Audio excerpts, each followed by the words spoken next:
Welcome to Spin Justice with me, Hayley Owens, the podcast where I'll be talking about anything from health and fitness to the injustices of the world and everything in between. I've worked within the criminal justice system for over 20 years and have more recently taken to teaching indoor cycling, otherwise known as spin. Each week I'll be talking to a different guest about a topic that's personal to them, whether it be to raise awareness or just because. Most episodes will contain strong language because of who I am as a person, so if that's not for you, then probably best to swerve. Any opinions expressed by me are my own. Right, welcome, Charlie Williams. Thank you for coming on. That's right. Do you know what I like about you? What? No fuck about.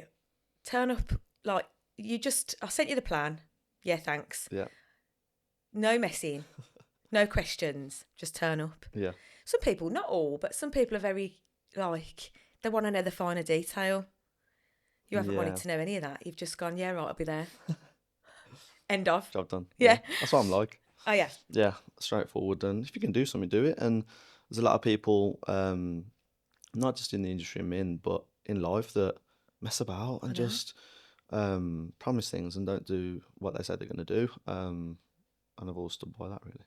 Yeah, I always think that's really important, to keep that sort of humbleness and just if you say you're going to do something, just do it. Just do it, yeah, 100%. I can't stand a messer. Don't say it. Just don't say you're going to do it. Yeah. If people say to me, "Oh, do you fancy coming to this? Or do you fancy doing this?" Realistically, these days, I probably don't fancy it. Yeah. I'm knackered. Yeah, I don't want to do it. So I'll say, do you know what? Probably in reality, I'd love to, but when it comes to it, it's probably going to be a no. Yeah. Mm. But if I've committed to something, I will always see it through. No, 100%. And even if on the day I think, I can't be arsed, but I'll still go. Do you know what, for me, I always think, you never know what, who you're going to meet. You got events that people are, you're going to come to, and then you're like, I don't know. But the amount of times that I've done something and the things that have come off, or I've met somebody, or I've met a friend for life, you never know who you're going to meet. Always. And me and my friends always stick by that. One of my friends, Caroline Robinson, we always say, you never know who you're going to meet. I think that's if you stay by that and you go to events and you meet people and just have an open mind, I think you won't go far. That's so right, because there's always a networking opportunity. Yeah, always. And it's not shallow as in always find something from it. There's a network thing. It's that personal connection with somebody that you never thought you'd ever meet. Yeah. And I kind of love that side of meeting new people and events, and you never know who's going to be there. Yeah. Do you know, I think you don't ever meet people by coincidence. You don't.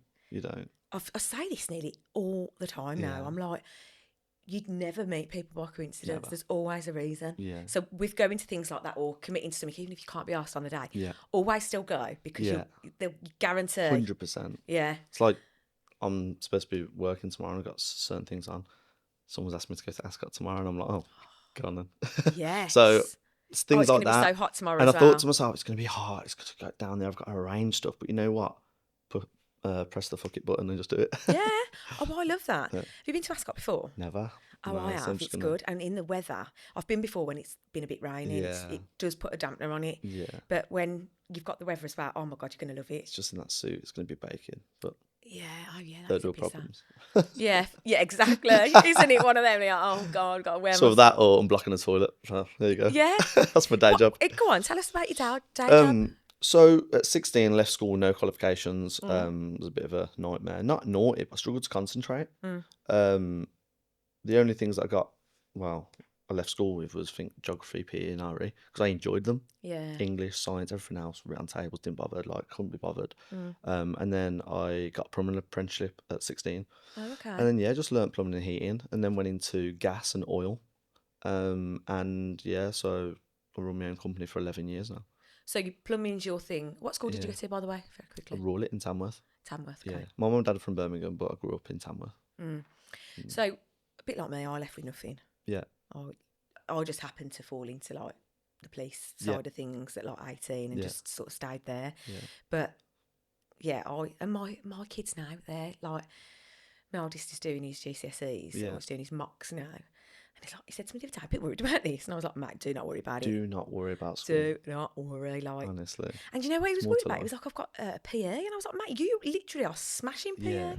It's the only one that the teachers say good things about him. Yeah, no, honestly, it's like, it's that thing with, honestly, if I had a kid, maybe I'll be like, yeah, you need to do well at school, but the end thing of having GCSEs, I don't know, it just didn't work for me. And how I've gone on in my life and what I've achieved and what I've done, it's come from everything but qualifications. Exactly. But do you know what pisses me off? Like, if you want to do something... Who the hell's that? Someone's knocking the door. Leave it in, Carl. Leave Come it in. Yeah. I don't know if it's the door or the wall. It's the wall. It's next door. Something's going on. Oh, it's the electrician's next door. Oh. There we go. Fine, don't worry. Yeah. But do you know what pisses me off? Like, so when you think, oh, I want to do, like, so say, for example, he's doing PE. Yeah. If you want to do something with that, you do need some sort of, like, qualification in the background, and then you need the basics behind that.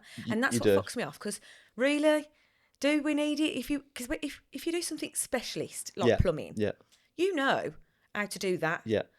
If I was to do, I don't know, investigating, that's me. Yeah. I know how to do that. Yeah. It doesn't matter about the maths and science and all of that behind it. It pisses me off. So my motto with the boys, I'm a very relaxed parent. Yeah. They're teenagers. I'm more like, get them exercising. Yeah. Yeah. I don't ever go like, get your homework done. Yeah. And I've got friends who are the total opposite of me. Yeah. They come in from school, their mates, and they're like, right, they'll learn instruments and they will sit and do the homework before anything else. Yeah. Mine is dinner first. Yeah.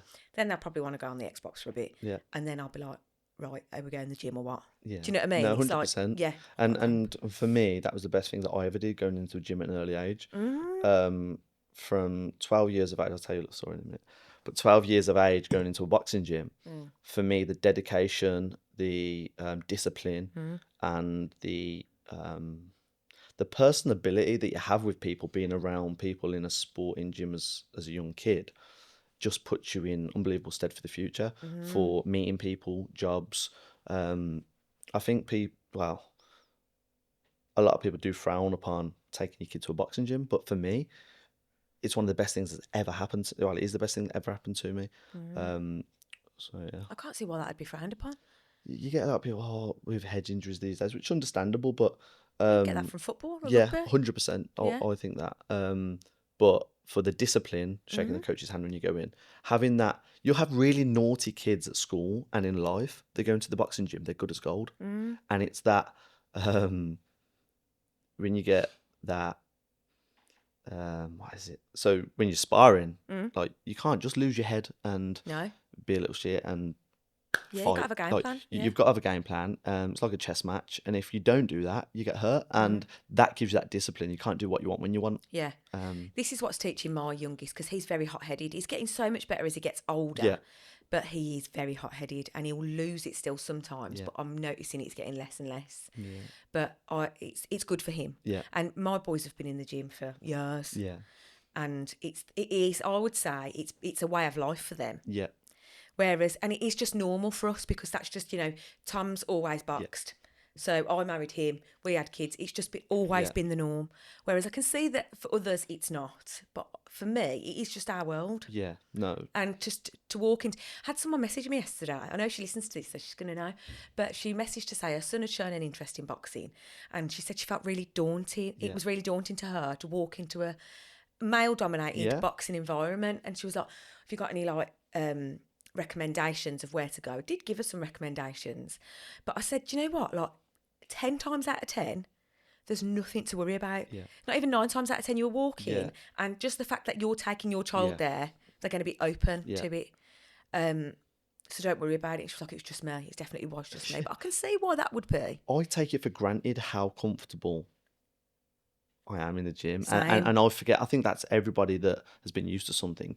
We take for granted how easy you can just do something like that, and it is a daunting place for people. Even lads, some of the strongest and lads that are all like, oh yeah, on tough. They go into a boxing gym and it's like, oh shit, like, what, I'm gonna have to go up against another person. It's like, nah, and that shows you what type of character you are and what you've got in you. You've hit the nail on the head there, because I teach spin at different gyms. All week, so every day I do a class, and taking it for granted, even before I was teaching, I would never go to the gym with anyone else. Yeah. I'd always go on my own, headphones in, do my own thing, go home. Would never be intimidated, ever. But since I've been teaching and people that have said, I really want to come to a class, but I haven't got the confidence. And I'm like, I can't believe this because I'm learning. And it's why I've started doing like social events and stuff. As I said, I've started to do like a bit of a spin social twice a month, maybe a breakfast, one Saturday morning, maybe a little night out, one weekend, to get people talking. Yeah.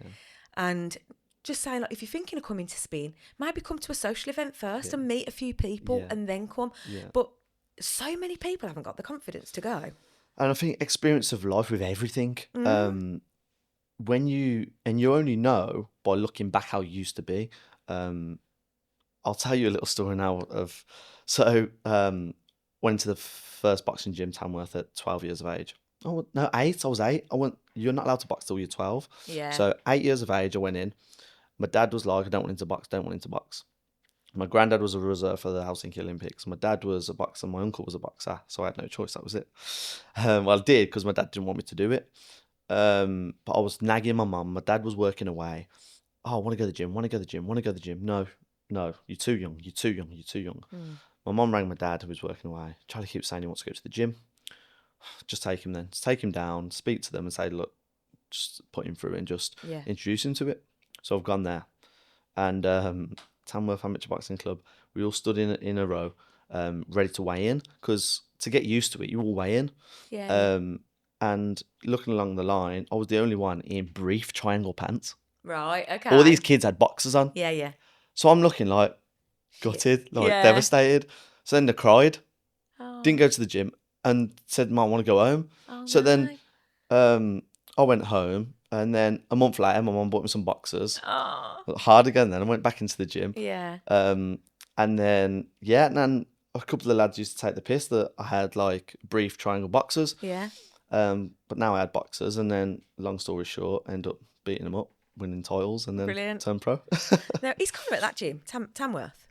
Tierney? Yeah. No. I think he sparred there. I think he's doing a bit. I'm sure he said Tamworth IBC. He's doing a bit. Oh, maybe. I've seen him do some sparring there on socials. Yeah, I think because he's living over that way. I'm sure he'd mentioned it. Right, so boxing. Then how did you get in? How did this take off? Because I know, obviously, we were just talking before we pressed record about. I've definitely been at shows that you boxed on because the era that it would have been in. Yeah. I'd have been with Tom. Yeah. And I'd have definitely been at the shows. Yeah. So how did that start? When did you turn pro? And so I was playing football at the time for Bolton St Michael's, and then I kind of got a little bit bored of like, was I going to make it? Was I not? And I said to my dad like, I'm still boxing. What do you think? And he was like, well, it's up to you. Like, but you need to make a decision, football or boxing. I was like, I don't know. So I went back to Eastside, had a few senior bouts, didn't do that well. And then I said to my dad, like, all the lads, Carly G and Frenchie, everyone's turning pro. And like, I've held my own with lads that are pros. Like, if they can do it, why can't I? And my dad said 100%. And I'm very business minded and quite good on selling tickets and marketing myself. So I had a chat with Johnny Pegg, and Johnny Peggy said, yeah, have a go and turn over. And to be truthful, my aim for boxing was to have one professional fight. Oh, really? Because none of my family had ever had a professional fight. Right, okay. There was all good boxers. My granddad was an unbelievable boxer, British champion, and he beat the guy that they took to the Olympics. So for me, it was an honour to have one professional fight for my family. And I had one, and then I loved it, and then I had a bit of a big crowd from Tamworth started to back me, and I kind of turned it into a business of selling tickets. Yeah. Because like we all know, if you don't perform on ticket sales, then you don't get opportunities. And there's a lot of lads out there that say, oh, I'm not selling tickets. It's not about that, but it is. Plain and simple. If you don't sell tickets, you're not motivated enough to market yourself as a brand, you're not going to go anywhere in boxing. This is kind of hit the nail on the head when we had this previous episode about it. He said, you're a sole trader at the end of the day. And it is a business. Yeah, it is. See, you know what, on Instagram and stuff like that, I'll always like things and follow things and all that. Yeah. It's a business. I'm promoting a business. Brand awareness. Yeah, see your name. Exactly. It's planting seeds, and then you plant these seeds, and then eventually it'll go, whether it's 1 year, 2 year, 4, 5 years down the line. Yeah. These opportunities don't come straight away. And we'll touch on that in a minute with the short game. People are too bothered about the short game in life, and it's not about the short game. You need to build your foundations. It's for longevity of a career, not just like a little quick fix. You're a sole trader. You've got to build a brand, and it's hard work, but I think some people overlook it. Yeah, massively. 100%. So I had my first professional fight. It went on, and then Matchroom was knocking in Birmingham at that time. Oh yeah. Eddie Hearn come to Birmingham, and I was a big ticket seller, and I was like to John, I'm like that. Get me on, and you have to. And then there was no really like, oh yeah, we might get you on. There was nothing. So I thought, forget this. Eddie Hearn's coming to Birmingham. I got every single person I know, every single person to tweet Eddie Hearn. Yeah. They tweeted Eddie Hearn, get Charlie on the show, get Charlie on the show, get Charlie on the show. Next thing I know, I spoke to Johnny Pegg, my dad, and my dad was my coach. And oh yeah, interested Charlie being on the show. Brilliant, that's my job done. And people don't do that. No. Yeah, you're in the face, but as long as you're polite and you're not rude and you're not too much, then it's fine. So got on the Matchroom show on Sam Egginton versus Bradley Skeet undercard. Yeah. And then even in the press conference, Eddie Hearn said, who's this Charlie Williams, he's tweeted, got everyone to tweet me. Yeah. He says, I know who you are. He says, look at you in your kit. I branded myself all in my own kit. And no disrespect to the other lads on the show, they're unbelievable fighters, but I think I was one of the only ones with branded kit at the press conference. And a lot of the lads that was on that show, they've gone on to do great things, but if you market yourself better, you go even further. Yeah. And for me, I wasn't as talented as some of the lads on there, but if you're not as talented, you've got to try and push yourself in another way, which is the brand and awareness like that. So I kind of done the Matchroom show, went back to Tommy's shows, learning the craft again, had a 6-rounder, and then went on another Matchroom show. Cal Yafai's, who's one of my good friends now, Cal Yafai's undercard. Again, I think it was Dixon Flores, was it? For his world title, WBA. So boxed on that as well. And then I got the call when I was in, I think it was in Cuba with my ex-girlfriend. And to be honest, I was going to shut the towel in for fighting. My 7th fight, the anxiety and the stress and the performance anxiety that I put on myself at 22 years of age was unbearable. I was up till 4 a.m. most night, sweating, like worried sick, like my nerves. What were you worried about? Just the beast grew as a brand and as a young kid and a boxer. Everyone says, of course you're gonna win. How do you know that? I had Luke Roper, who sponsored me, incredible brand in the area nationwide. They sponsored me. USN sponsored me. Later on in my career, I was sponsored by Grenade. I had all these people backing me and all these high-profile sporting friends that I had that was doing great in their sports. There was a massive pressure on me to also do that. So for me, it got a lot for me, and I was going on runs at 5 a.m. Before work in the freezing cold, having 2 hours sleep, and I got a fight in 4 weeks' time. Oh God! So for me, and you're dieting. Oh, I know. Yeah. So you're dieting, your anxiety, you no sleep. You got to perform. You got to go to work because there's no money at grassroots boxing, as you know.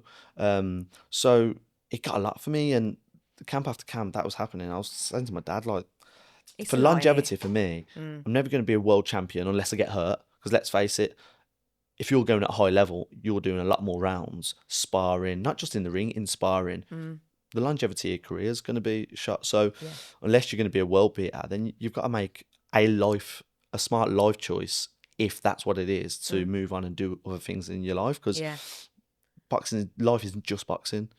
No, I know. So many boxers. It's not their only job, is it? No. I mean, look at Conor. He's doing this bloody main event in next weekend.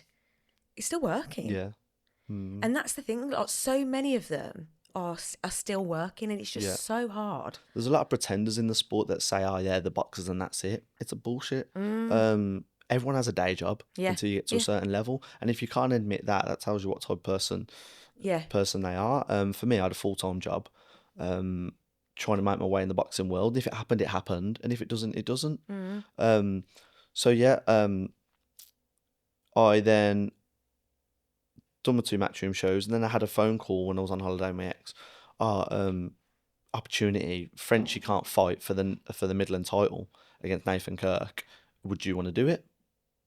And I've just come off the back of an 8-round title win against a Polish lad, and I said yeah. And this is it. This is my time to sign out of the sport completely. Right. And I haven't really touched on this at all, like with people. I speak to Spencer McCracken Jr. about this. He understands it a lot. And yeah, the fact of boxing for a Midland title and having that as at Villa Park. I'm a Birmingham City fan. Yeah. I'll come out to Mr. Blue Sky. Yeah. If this works out the way I want it to, then I've achieved everything and more that I wanted in the sport. Yeah. I've got unbelievable friends. I've got a lot of people high up in sports that support me. I've been on Matchroom show. I've won a Midland title in front of my own crowd at Villa Park, and I'm a Birmingham City fan. I then went on to win the Midland title. I've stopped my opponent in the 8th round, knocked him out, and the next day Blues were playing Villa. No way. And what timing was that? I know, and I was on the phone to Ian Dutton. I was in a nightclub in Bamboo in Birmingham. Yeah. And I said, any chance of getting me on the pitch? 2 and 3 in the morning, I was texting him, and no answer. I was asleep. I'm like, fuck, I just won my Midland title. I'm a Birmingham City fan. I just done it at Villa Blues tomorrow. I need to get on that pitch. And then that was it. And I was in the hotel and I had a ping at like 6:30, 7 in the morning. Well done. Congratulations on your fight. I'll see what I can do. But it's Derby Day and everything's sorted. I'm like, okay. An hour later, meet me at this place at 11:45. Got you on. Yes. So I was like, yes. So yeah, when Blues Villa, I think it was a draw in the end. David Davis scored to equalise. And what year was this now? 2017. And how old were you then? 23. Bloody hell. Yeah, 23. How old are you now? 31. Oh, okay. Yeah.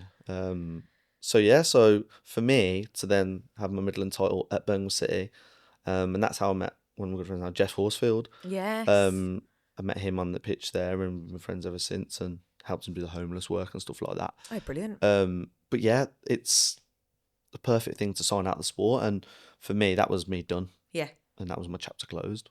Okay. So where did you think, right, I'm going to go have a little go at acting? So I had a company, Sport and Motion, message me saying we need a role for a boxer in a commercial with Bet365. Right. It's going to be attached to Ray Winston. Yes, yeah. So I went down to London, shot that, paid really well. My clothes was laid out, food was laid out, my pictures was laid out, and I thought, this is a bit of me. Do you know what? I do not need to do work no more. This is me forever. So this was an advert? Yeah. For Bet365? A commercial, yeah. Yeah. You'd have seen it. Seen it. Yeah, People yeah, don't realise until it's like green and like, it's like knockout 3-1 on Bet365, and then I'll come on and do my boxing thing. Brilliant. Yeah. So that's how it started? That's how it started, and I thought I could do a bit of this full time. Fuck the plumbing off. I'm going to be a flipping commercial advert kind of actor. And then I didn't realise how hard the industry was. And then I went to an acting for screen class in Birmingham. Esther Stanford runs one. It was next door actually. And so I said I wanted to learn a bit about the camera. I've done a commercial. Walked in there, not with an ego, but like, I don't want to act. I want to do commercials, not knowing anything about it all. Yeah. And then she was like, look, if you're here, you're going to have to learn a script. We do script work. And I'm like, I just want to learn about the camera. I just want to smile in front of a camera and do boxing. Yeah. She said, no, read the script, go home, learn it, and come back next week, and we're all going to work it. I was like, I don't want to do this. And I've done it. And I loved it. Really? Yeah. What was the script about? I can't remember now, but it was just a breakdown of a character of a script, and we'd perform it with other actors. Right. And I loved it. And that was it. I was addicted to it. And it gave me that purpose and that performance that I didn't have in boxing no more without getting punched in the face. Yeah. So for me, I had that that love and that performance of something that I was missing from boxing. No way. Do you know, I saw that I think you put something on your story on Instagram the other day about like a casting call thing. Yes. You did, didn't you? Yesterday. And I thought, I could fucking do this. I've got a few mates that do this, right? That do adverts or they are extras in things. Yeah. For years they've done it. Yeah. And I thought about it before I left the police. And I thought, I could do something like that. I'd quite like that. And then you put something on the other day and it triggered my like memory again and my thought process. And I thought, I could do this. Yeah. It's like this. It's creative. It's something. And for me, acting's made me learn and understand people more. Yeah. You have to study people to become a good actor and understand people and know. Yeah, it's just very interesting to understand people. But then, don't I, Carl? Everyone that comes on, I say I could do that. Remember Aidan Hammond? I was thinking about him the other day because I want to have some DJ lessons. There's a shop downstairs, actually. Is there? Yeah. See? Because you know what I think would be really good? If I could DJ my own spin classes. Well, I'm going to teach the spin as well. Like that guy that has it around his neck with the big decks and he runs. Be fine. Do you have that? Do you know what Ida, who said to me to get in touch with you? Yeah. This actually made my day. After one of my classes, he said to me, "Have you ever done any DJing?" And I was like, "No, I haven't." Well, I'm gonna. But shouldn't I? Because I'm absolutely wicked at it. Yeah. And he said, you've just got the beats and the timing down to a turn. Yeah. And I was like, actually, I was. You never know what buzzing you're my gonna. tits off with that. You never know what you're gonna be good at. Yeah. You never know. Music is my absolute passion. Yeah. Like, I can't tell you. I love my kids. That goes without saying, don't it? We all love our fucking kids. Yeah. But music is my love. Yeah. And therapy. honestly, Love it. It just gets me going. Yeah. And then coupled with the exercise on the bike. Yeah. Life's made. I think I could do it. I really do think I could DJ. I think you should do it. A class, I'm gonna. But then I also think I could do I'm gonna go for this casting call. Honestly, I'm a dickhead. I just think I could do everything. Like I've got all the time in the world. Yeah. But right, acting classes, because you said to me in the lift, this is where I had acting classes. Yeah. Tell me about that. How did you? So you've done that commercial and you've done the script. Yeah. Then how did the acting classes come about? So the acting classes, it's a weekly class and learning character breakdowns, script breakdowns, improvisation. What is that? I'm so sorry. No, it's okay. I thought it was an alarm. No, it is. It's my business post. I put a business on Facebook every Thursday or at 11. What was I saying? I'll say it again. Acting classes. Yeah. So, acting classes was weekly in Zelig here. And so weekly classes, script breakdown, improvisation, just learning the craft because I've never been to drama school. I'm a step behind everyone else if they've been to drama school. So I need to learn the foundations and I'm very much like that. If I'm going to do something, I'll start from the bottom up and work my way all the way through. As there's no point doing it. I'm a bit obsessive with making sure I do things right. Yeah. So I did that. And then I had a bit of savings. It wasn't expensive, but it was like $1,400 for a course at New York Film Academy in Los Angeles. Yeah. Did you go there? Yeah. So, I'd done a course out there. What was that like? Unbelievable. Yeah. How long was it? It was a 10-day intensive course. Yeah. Like 7 till 6 every day. Learn your lines at night, come back the next day, perform it, film it. I was with people that have produced Big Bang Theory. So one of my teachers, she said to me, you need to be around actors. Yes. You need to be around people that are like-minded. You need to run lines with people that are in your acting community. She says, because when I learned, she says, I was with my friend in an apartment learning lines and doing this all the time. And that person is Robert De Niro. And she says, look where he's gone and he's one of my good friends and this, that. And kind of, these are the people that you want to hear, not these people that do a little course that, I know acting. You want to go to the hub and the home and the world epicenter of acting. And for me, LA Hollywood was that. And I'm like that again. I needed to delve myself into that and learn from the best. Oh my God. So you've done classes, you've done an intensive course. Yeah. So where did it take you? Where did it start? So I come back from LA having been rejected from the agents that I'm with. I bet that was not bittersweet, but like, you know what I mean? Like a bit of a fuck you. Yeah, it was, but that is the industry. Is it? I'm thick-skinned from my boxing. I'm thick-skinned anyway. And to be honest, I kind of agreed with them because what have I got to show that I'm a good actor? Right. Nothing. They've got a kid. They've got thousands of people saying, I'm a good actor. Show me. What's your initiative? Where are you coming from with it?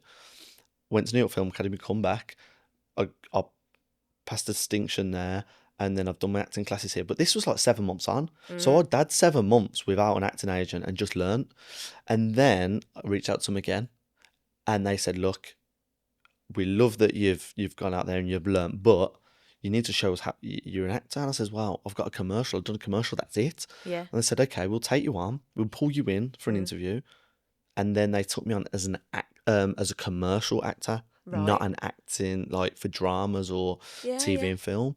And I was like, oh, like, I'll take it, but I want to be an actor, not classed as a commercial actor. Right.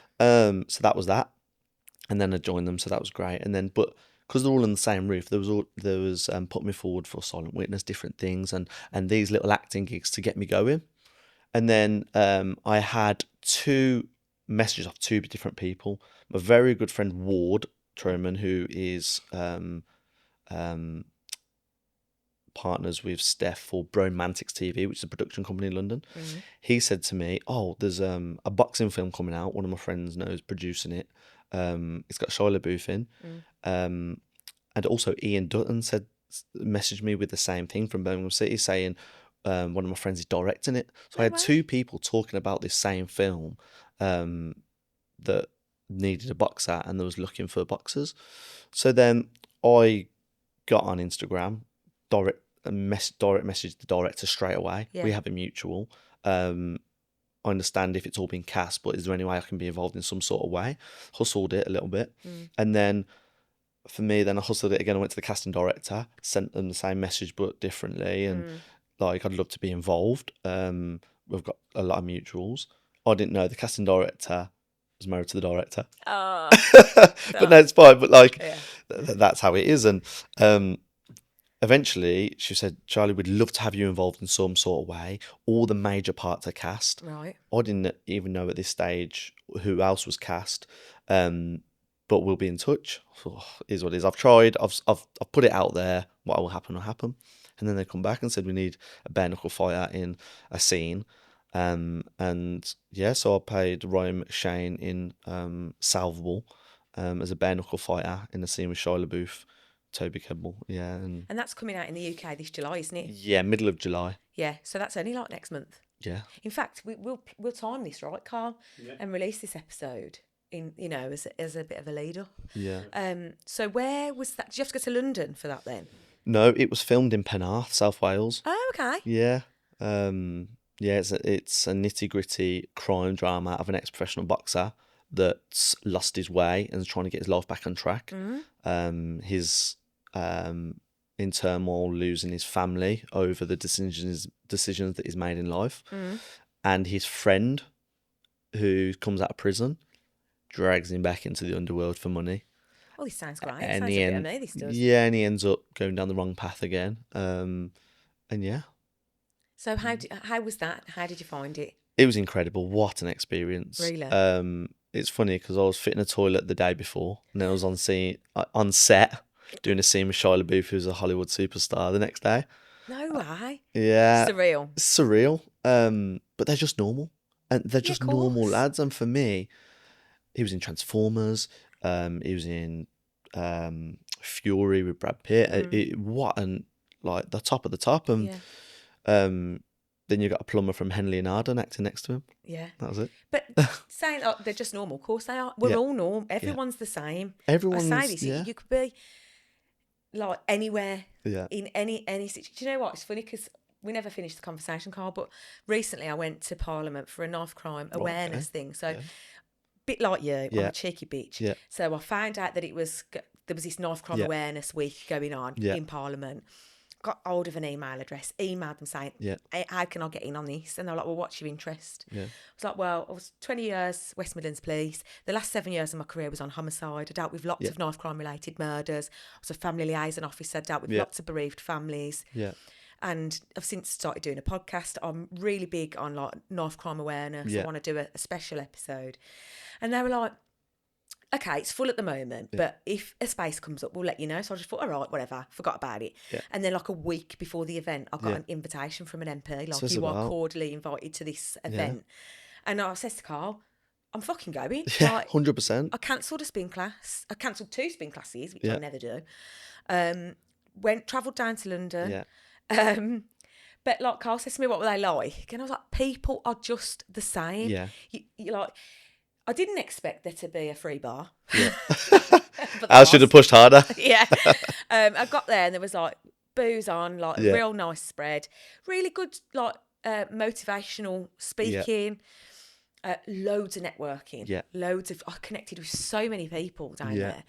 But and it's given me loads of opportunities. Like you know, you said earlier on, just you don't know who you're going to meet. Plant the seed. I've met so many people, got so many connections off the back of it. Yeah, because that's hustle. me. You've got to hustle. Yeah. But As long as you're respectful with it and Yes. and you're polite to people, you'll always be fine hustling. Yeah, and it was last month I think that I went, and I'm doing a knife crime special episode off the back of that with a couple of different people. I've had some merch sent to me, t-shirt to wear, you know, to rep a brand and blah blah blah.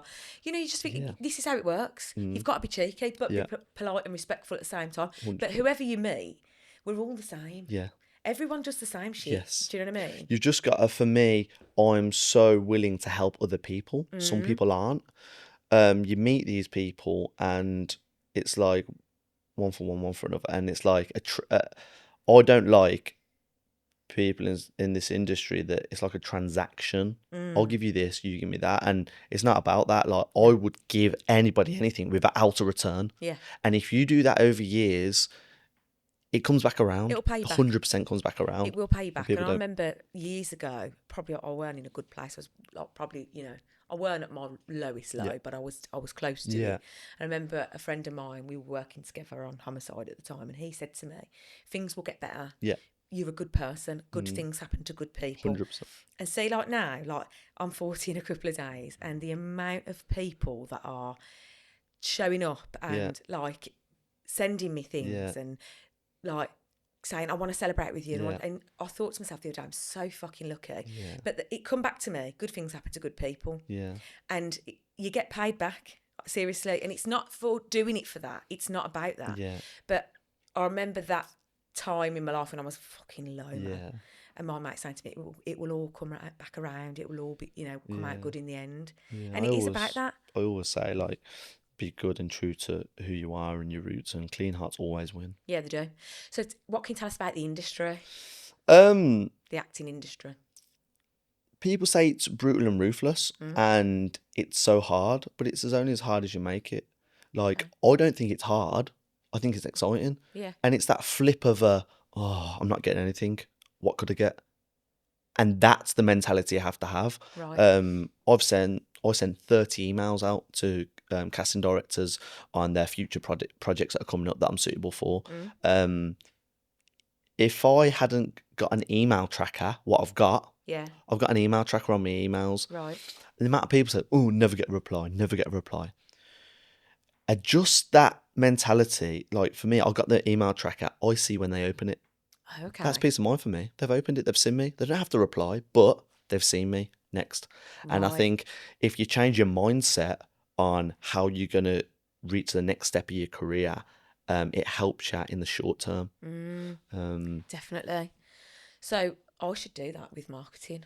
Get a tracker on. I've got a tracker where I'll put my IMDb link and stuff like that. It tells you if they've clicked it. Oh. And if they haven't clicked it, it gives you a little bit of an insight to, they haven't clicked it, but why haven't they? Is it too far down the email? Don't want to pull it up. Yeah. Bit of a marketing thing again. You've got to, not manipulate, but you've got to adjust your strategy to be seen. Yes. And totally acting agree. is the biggest. You need to be seen. You're showing yourself to the world. Look at me. So you need to be so proactive. what industry, like any like stories you can tell us? Stories. Anyone being like rude to you or anything? No, not rude, really. We just don't know who you're meeting. Yeah. So obviously the first three cast that was in the film, and I was sitting there. I was there for like 10 minutes in this little cabin, the first day of set, and you don't know who you're gonna meet. And people walk in, and a lad walked in. He was like, "All right, mate," and I recognised him, and I was like, "All right." He's like, "Yeah." He says, "Fucking hell, I don't know anyone today." He says, "Do you?" He says, "Your first day on set?" I was like, "Yeah." I was like, "Yeah, yeah." And it turned out it was Michael Sacca from This Is England, and he's been in a load of things. And the perception of people that you see in TV and film, you look into their characters a lot and how they are. But oh my God, what a guy. Really? What an unbelievable lad. I'm still in contact with him now. Like, so genuine, working class. Yeah. And I think a lot of people on set, working class, stick together a lot of the time. You understand each other more. And it was a very working class film. Like, I love working class people. I'm a working class girl. And I just find that I would gravitate towards someone like that. You don't you do. think? You resonate towards working class. And even the likes of Sheridan Smith, people like that, they're that high. But they're also, they've come from, they're the normal people. The same, And for me, open my eyes on set, when we'd done the scene, the fight scene, it was an 8-page continuous take, no cut fight scene, which is incredible. And for me, showbiz, when I seen how we acted, and there was 10 lads in the middle of a field, cameras, talking, and then you look at the articles online and like Hollywood Deadline, Shia LaBeouf in this new boxing film, it's like showbiz and then normality, reality. It's mad that, same with the boxing. Look at how we train every day in a boxing gym. Like spit and sawdust, like horrible. Then you see the posters of, this new star, this, that. It's so polar opposite. Yeah, but that's just, don't you think, especially like Instagram and stuff, like Insta versus reality, don't you think? Like, I mean... But it's been like that for years. Yeah. It's been like that for years, but now the normal person that's not into sport or influencers can do that from a touch of a phone. Yes. So easy. But years ago, in TV and film, the McDonald's adverts, all these adverts, it's all buttered up to what it is, but it's nothing like what it is. Yeah. And I think we all say, it's changed these days. It's not. It's just in our face. Years ago, we was always tricked into things through TV and film of what it actually is really like. Yeah. But now it's so common because it's at the touch of a button. So what's your plans? What are you going to do? So, obviously, when this comes out in July, we'll see what opportunities come from it. Yeah, I've had a few auditions come through since. I've done 2 yesterday. Can you say what for? No, I can't say what for. Can you tell me after? Yeah. But yeah, so just see what opportunities come, and what an incredible experience to have with them type of people. And for me, it's that brand awareness again. My IMDb is looking great. Like, it's my first step on the ladder to be doing other stuff. Yeah. So we'll see. Is that what you want to do? Would you swerve plumbing and do acting? Yes. I mean, my plumbing I've set up for 11 years and I enjoy it. Yeah. I'm that type of kid that I'm happy with being on set doing them incredible things, but I'm also happy having a cup of tea with flipping 90-year-old Betty and a biscuit of a 8 a.m. just like... Yeah, you can't beat that, man. I'm a people's person. Same. I want to be around people. Yeah. It's all right getting caught up in that limelight of, I'm doing this, doing that. But I also enjoy talking to somebody that I'd never met before on the street, just having a chat. So for me, I go into a different house every day, plumbing and heating. Yeah. I make people's lives better by fixing their heating systems and different things. So I get that satisfaction. My mum's very much a people person. And I think I get that. Well, my dad is as well. I'm not saying that my dad's not, but I have that sense of like I'm helping people still. With my job. Yeah, and that's good, isn't it? See, I always think like, I mean, I would swerve my day job tomorrow. Yeah. for what I love. Like, I do my day, and everyone at work knows this, I could do my day job because I have to. I've got a mortgage to pay and mouths to feed. But my passions are like this and the spin. And eventually I will just do this and the spin. but I don't know how it's going to take me. I don't know wouldn't- where I can't see it. I can see That's the spin. fine. I can see the vision of the spin. Yeah. Like, I want to get them streamed online. It ain't going to be your Peloton. Yeah. I can't stand filtered and edited shit. Yes. I am sweating my tits off, swearing. Yes. And struggling as much as everybody Yeah. else. And I want to portray that online so that the people that aren't confident don't feel like inadequate. Do you know what I mean? Because we're all fucking struggling. Yeah, everyone is. So I feel like that's what I want to portray online more. And I will get that off the ground this year. So I can see the vision with my spin business. But like with the podcasting, I don't know where it's going to take me. I just love talking to people. Yeah. And I've got this real gripe with injustice. Yeah. So where there's an injustice, you know, like the Knife Crime Week and pushing things and doing that, I've got this bit of a gripe with the criminal justice system. Yeah.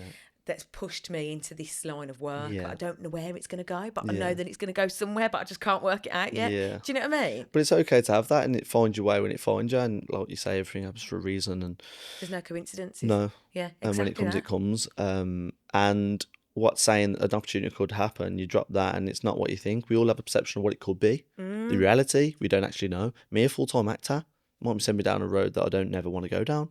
Yeah. But it might send me into a great place. So sit in it and just weigh it out. I'm happy with my life, how it's going. Yeah. And whatever happens, happens. And See what comes up. That's what I always think. Just see where. yeah. So there's a feature on the week called Spin Justice of the Week. Yeah. Have you got one? It doesn't have to be this week. Yeah. Just something that's a rant for you, a bit of a piss take that's pissed Well, you I'd off. be say it not will piss me off, but I think the injustice of the rates of suicide and mental health, the communities that are at a disadvantage don't get the help that they should have. Yeah. You're so right. I've done an episode, oh God, it's been a while now, The Talking Tradesman. Yeah. Have you heard of him? No. So he's a painter and decorator. Yeah. Has had his own business for years and years and years. And he started volunteering for the Samaritans. Yeah. And he was listening to lots of people who were calling the Samaritans. And there was a real high percentage of men in the trade industry, plumbers, painter decorators, you know, roofers, whatever. And there was a really high percentage of them calling the Samaritans. Right. So he started a podcast called The Talking Tradesman, and he pushes men's mental health. He knows the statistics. He talks about it a lot on his channel, and I've had him on. I've been on his as well. Yeah. And I think it's 2 a week. Right. 2 men a week in the trade industry alone take their own life. Yeah. So what's that? 700 and something. It's a lot of pressure. A year. It's a lot. But you know, a lot of them are in the finishing trades, plasterers, painter and decorators, because they're lone workers a lot of the time. Yeah. And they're not, you know, having the bants or whatever. Yeah. So that's a higher percentage. So check out Talking Tradesman. And he has all people on. Yeah. He has a lot of people in the trade industry on, and they've all got so many stories to tell. It's fascinating. But just what he's doing in general is good. And he, basically the government aren't doing enough for it. So that injustice there that you've touched on. That's kind of where, like 2.5 years ago, I said I lost my sister to taking her own life. Oh my God. Yeah, so it's a big, strong kind of push for me to raise awareness for that. Yeah. So yeah. How old was she? 37, I think. 37? Yeah. Jesus Christ. So, it's a massive part of me and take life. It's not a rehearsal. God, no. Like, it's not a rehearsal. Chase your dreams. Do whatever you want to do. Yeah. I've always, and ever since she passed, everything that I do is in honour of her, and my desire and my urge and my success to succeed is through her. And I think if you can channel, and there'll be people that will be watching this that have struggled and have people that have had suicide in their family, but if you can channel it, and people believe in religion, people believe in different things, but for me, I believe in that she's guiding my path to doing what I'm doing, and if you can channel that from somebody that has been so close to you, then it's a great help. I was about to ask you, actually, that's so strange you've said that. Do you believe in like psychics? Psychic mediums? Yeah, so I did, but then things that I've spiritually with my sister and stuff, 100%. Have you been to one? Yeah, I've had tarot readings and have they been positive? Yeah. Yeah, because Katie Hellywell. She's just started her own podcast, hasn't she, with you, Carl? And I had her on, and she says she's all about. She basically says we've all got spirit guides. Yeah. We're born with them. Yeah. So where your sister might be guiding you now, everyone's born with guides. Yeah. So I don't think we know who they are, do we, Carl? She said that.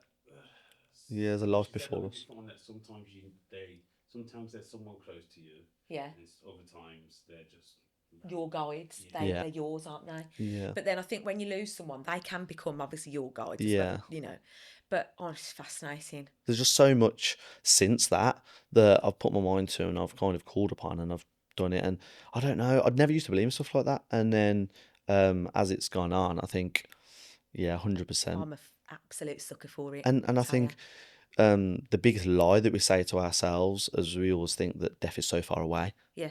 Like, we're not promised tomorrow. Yeah. And that's why I'm so driven, and that's why there's a lot more. I've done I passed my pilot license.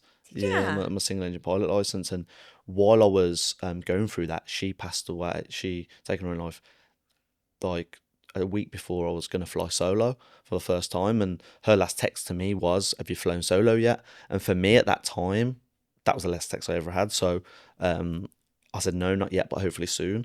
So for me, that drive and that passion, the drive that she gave behind me, it was my mindset as well that she's there, but pushed me on and managed for me to pass that. And then I take it into other areas of my life now. Personal question, hope you don't mind. How did you cope with that? How was your mental health with the death of a sibling? It was, I'll be honest, I never been to therapy. Have you not? No, and for me, I pushed it into everything that I wanted to achieve. I really did zone it into everything I wanted to achieve. Yeah. And I kind of just accepted it. She was struggling, and I think you need to feel it. You need to feel it. You need to accept it and feel it. People that are holding off that feel of trauma and stuff that's happened in their lives, they hold it off, it just bottles it up. It will come eventually. And you're better off letting it flow, letting it hurt so much, letting it feel, and then the pain doesn't have a hold on you as much as it was when it was raw at the start, and then it slowly just dwindles out and it doesn't have a hold on you. That's with relationships, with anything. That trauma and that anxiety and that stress that you have when it has a hold on you, don't give it the power, and it slowly releases. If you give it the power, then it can eat you alive. So I kind of do it myself. Yeah, that's really good, especially at a young age, because. And I do go on YouTube and I try and search things and understand things. So I'm kind of my own therapist, and I'm very much matter of fact of I tell myself what I need to do and I stick to it, and I'm quite like that. But yeah. Brilliant. Do you want to know my spin justice of the week? Go on then.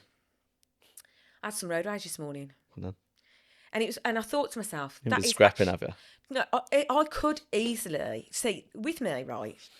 I'd like to say now I'm 40 that I am a lot more mellow and chilled. But there is this part of me that could slam my brakes on, get out and have a scrap. And I have to constantly rein myself in. So this morning, I had this little bit. Do you know what pissed me off? I come out the gym. So I'd done a class. I had a class at 7 o'clock this morning. So I come out the gym. It's a beautiful day. I've got my music on, windows down. I'm driving through, frankly. And someone just was raging towards me. And do you know what? You know when you're in a really good mood? Yeah. And it just puts a fucking downer on your morning. And the rage I thought this is going to have to be my spin justice of the week but having said that, I'd like to think that this needs to just get less and less and less the older I'm getting. It's getting worse. No, it's not getting worse. Just this morning, that woman in the car, we had a bit of a bang off, but no one got out of the car. And I was just like, fuck off, and then I thought, Hayley. Just get it out there. I just thought. This is why you're chilled. Yeah. Some people call it an emotional poo. Okay. Yeah. You have a cry or a rage, it's done. Right, okay, that's what it was then. That's what it was. So I've had a bit of rage at this woman. And then I was like, fucking fucking interrupting my morning like that. Yeah, you know what? Sometimes, like, depends what my friend mean. I just think, they must be going through stuff.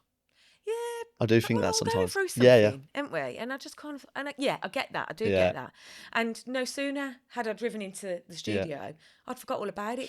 What I would really want to do, sometimes when I'm really pissed off when someone's road rage me, get my van and go bang. Yeah. Yeah, yeah.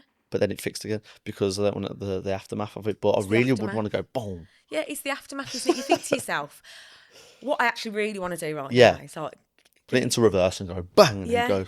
But I can't, obviously. but we It's can't. illegal. So we do control ourselves. And then I got home and I was fine. Yeah. But I was fucking raging this morning and I Fuming. thought, fully fucking fuming at this woman.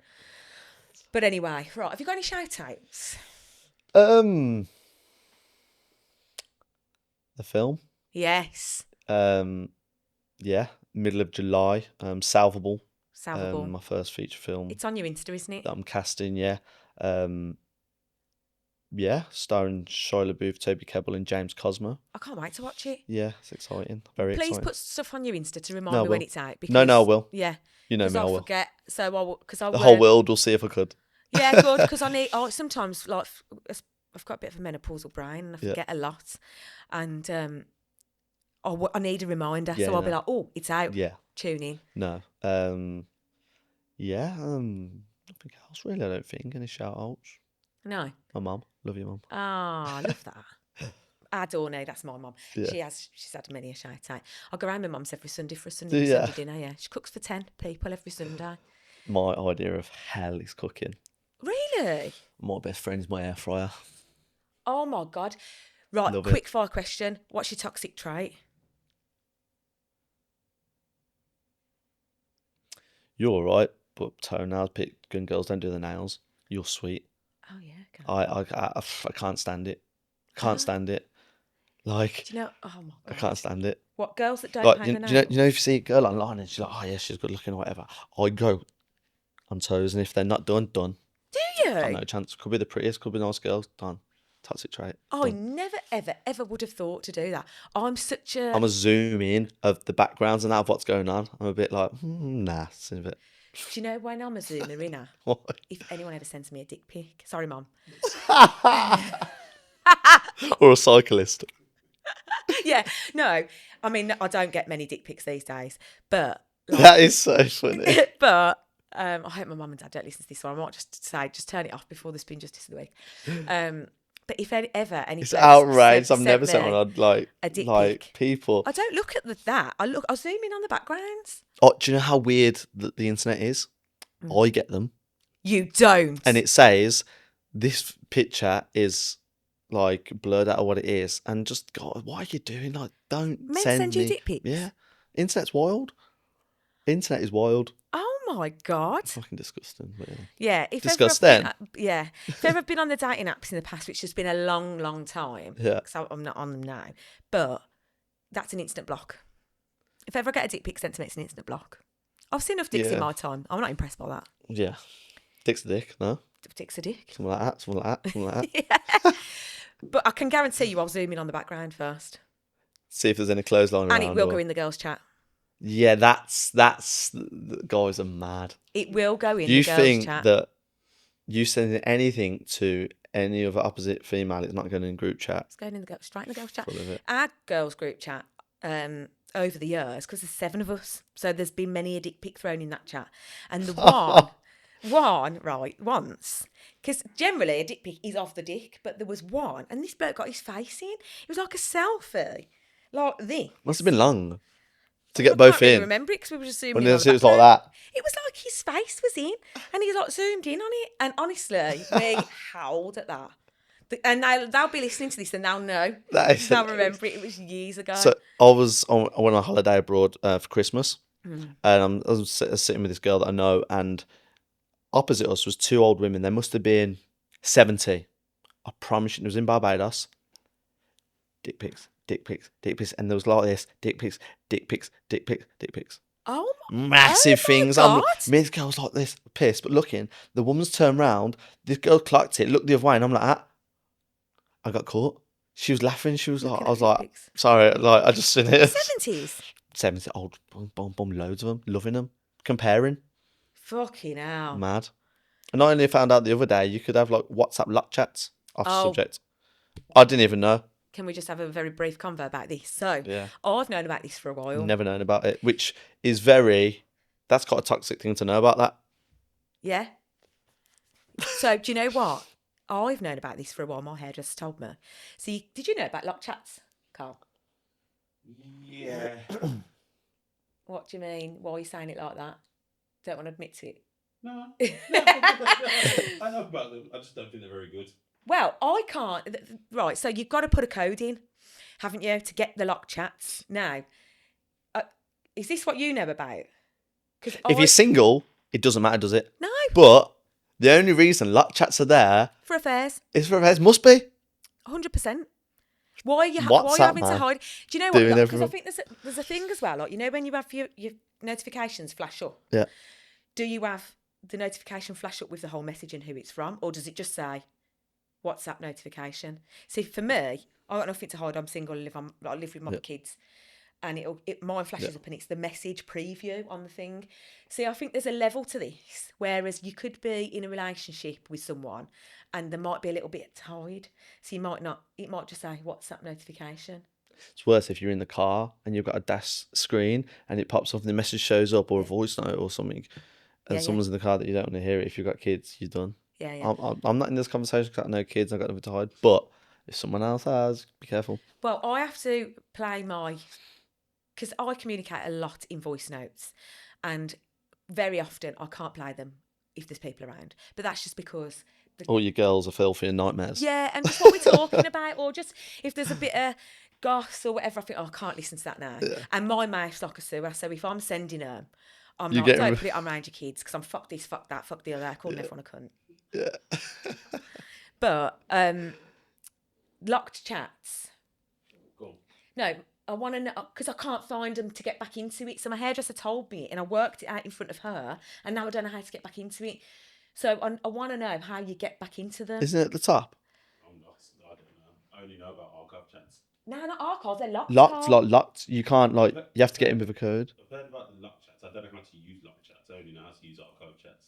Right, so you go... I don't even use archive or locked. I just have a fucking... I swear to God. Mess, right? Well, let me have a look on here now, because what about my emails? I can't find them for love nor money, but I'm telling you now, there's a 8,519 unread emails on Gmail. My OCD be going through the roof. I don't know. Oh, yeah. You've left that too far now. It's too far, so I might as well go to 10,000. Push the boat out. And what are you going to do? Have a party. No, but I mean, is that your email account that you use daily? Mm-hmm. See, when my But do you know what too happens? many, I just got a new email address. I look at them, and to be honest, if I look at my emails and it's just nothing that I'm interested in, or I'll just leave it. How do you know, though? How do you know if it's something you need to know? Well, this says Pornhub. No. No. But it's like generic ones, just like LinkedIn. It's not even a... Yeah, I've got... See, I don't like having advertisement. unread notifications. Fucks me off, so I have to open it. But then... I got too many. Yeah. And what's more? Look at my messages give you anxiety. Oh my God, 455 unread messages. And 623 phone calls missed. Just leave it. I'll just get a new phone. Yeah, you need to fit that far. I'll just get a new phone, I would. But I should start again. So that's why when people are like, oh, you need to get back to... I'm busy. Yeah. I'm busy. Yeah, I know. I'm the same. And it pisses me. I really don't like ignoring people, but No, I've got time don't. to answer people all the time. It annoys me. So then I have to have a little morning where I go through all my messages and answer them. And then reply in a voice note and say, I'm really sorry. That's what I do. So if anyone thinks I'm ignoring them, that's the proof. Oh my God. Just want to... I asked you what's your toxic trait? Yes. Do you know what mine is? What's yours? This is me. Not cleaning the air fryer. That's my toxic trait. But I do it. I don't clean the air fryer because I put tinfoil in it. So do I, but it still goes in the bottom. But it's not that. It's around the things where you don't even put food and stuff that annoys me. It gets it. Yeah. Yeah, I don't. Oh my God, do you know what? Have you got Every an so air fryer, often. Carl? Yeah, we've clean got it? a double one. Yeah, we've got a double Ninja. Not a Ninja one, just one of those. We got it from Costco. Yeah, Oh, Costco. I need someone with a Costco card. Yeah, I've got one. Yeah, I think I've left it too late. Anyway, birthday stuff. The air fryer. Every time I use it, Yeah. I forget that I've used it and just shut the door. Right. Oh, no, I can't do that. No, I do. That gives me anxiety. I shut the door and just pretend, right? And then the next time I try and use it, it's fucking filthy. Nah, I Tramp, can't. I am. So My what? house I is put my spotless. foil in, Yeah. do it, put it in, but then I take the foil out like that, so there's all the juices in from the chicken, and I put it in the bin. Then that air fryer's sweet. But I do that and it goes everywhere still. You put it up the side so the juice don't go down. Yeah. So you know the thing that comes out, the metal tray thing. Yeah. Take that out. I put my tin foil in the bottom, No. and then I put it down. No, so you know the metal thing that sits in You it? put it on top. I'll just put literally like a bowl of tin foil in there, put your food in, and then you take it out. It's never going to go anywhere. I've tried it both ways, and it still needs a clean. They're clean, but not like a scrub clean. Yeah. Well, do you know, like mainly what I would cook is like bacon sausage for sandwiches for the kids on a weekend morning. Yeah. I'll be chucking them in there, and then I'll just shut the door. I just shut the door and just carry on with my life. And And then the then next time I come Monday to use the morning- fucking thing, it needs a clean. And I'm cursing myself. But at least you get two goes, because if you got a double drawer, Yeah. you can leave that dirty for a bit, use that one, and then Try and clean them both together then at the end. And yeah, then I've set the slate clean. yeah, you got a bit more time then. But I always think to myself, that's your toxic trait, you filthy bitch. But my house is so clean, honestly. Like, I'm a bit of a clean freak. Like, don't like anything out of place. Yeah. You know, I'm always giving my house a good clean. But that's the one thing I just ignore. Probably on my oven. My biggest, one of my friends, Ellie, she's watching this. Biggest ick, she'll hate this, but she's walked through my garden when I've cut the grass. Yes. Got grass all over my over socks. In the house. She's walked in the front, and I'm like, Ellie, take your socks off. Yeah, I will. Okay, cool. Walking around my house a bit late, I have a bit of grass here and there. I'm like, what have you done? Turned them inside out. I'm sorry, but Turned them inside out, not even cleaned them, turns them inside out. No. It's all in the toes. Nah, sorry, that's Give what your head a wobble, Ellie. Yeah. It's my thing about cutting the grass right. Fucking pisses me. It's another thing that I fucking hate because living on my own. And it grows like that. As soon as the summer comes, I'm like, It's a weekly grass. thing. It's a weekly thing cutting that grass, and I drag that bastard thing out the shed, drag it around the grass, do the front, put it away. But then I always have to run the vac around my house because there's always some stray bits of grass. Tiny little things just like And it dotted would about. piss me off, messing with my mojo, so then I have to vacuum. You know what I hate as well, gardening. You do the mowing, but you got to trim. I need The a edges. Strimmer, I do. Yeah, that Strimmers are fucking wicked. they are so good. But what pisses me off with trimmers, the things snap every 2 seconds. The blades. So I have to take it off, the wire. Yeah. And then you hit something metal or something hard in the garden, disappears. So I have to fucking get it all out, do it Have you again. ever gone over your lawnmower wire? No, petrol. Oh, okay. So I remember going over my wire once. Just went mad. Yeah, it's not a good idea, really. Yeah, well, it weren't on purpose. Right, my shout out then is always balling. Follow the Instagram. I've won a t-shirt recently. Right. I entered a competition just because I comment on shit just to get my name Yeah. out there. So I'm always commenting on stuff. Yeah. But it's a Brummy brand. Right. So I just tagged in. You know when you have to like this post, Yeah. share to your story, tag 3 people. But I tagged in 3 Brummies. Right. Alison Hammond. Oh, my friend Esther. You know PJ Ellis? He was the second person I tagged. PJ! No way. PJ's one of my friends. No way. Yeah. Oh my God. So I tagged Alison Hammond, PJ Ellis and Ed James off the, Oh, no more. the radio. But Ellie's friends with Ed. no way. Yeah. So Aidan Hammond's been on this podcast. So Right. obviously, and Brummies, you know. Yeah. So I tagged those 3 people anyway. I won a t-shirt. Nice. So I was going to wear it today. It was too hot. Yeah. Haven't I got it, Carl? I'm going to have a picture in it in a minute and we'll Yeah. tag it. But always balling. Follow him on Insta. Perfect. And Yeah. also one more shout out. Yes, please. Stephen Knight, any chance? Okay, yes. Stephen Peaky Knight. Blinder. Yeah, so obviously I'm a massive Birmingham City fan. Yeah. And he's bringing acting back to Birmingham, which is great in Digbeth. Right, yeah. So yeah, it's Stephen Knight. And if you get into any of these and they need like a little extra in the background, just remember me. Yeah. I'm going to start doing this. Spin Justice, get in. Get me in there somewhere. Just in the background, I'll just walk past or something. If there's any bikes, Yeah. I'll be on the bike. Yeah, spin. Yeah. Peaky Blinders spinning, it's normal. Yeah. Totes. Salvable, mid-July, Yeah, 2025. Yeah. Yeah. Yeah. Right, thanks very much for coming Thank on. you. Thanks, My Carl. pleasure. If you have a topic that you want to discuss, get in touch at b31spinjustice@gmail.com or via Instagram @spinjustice.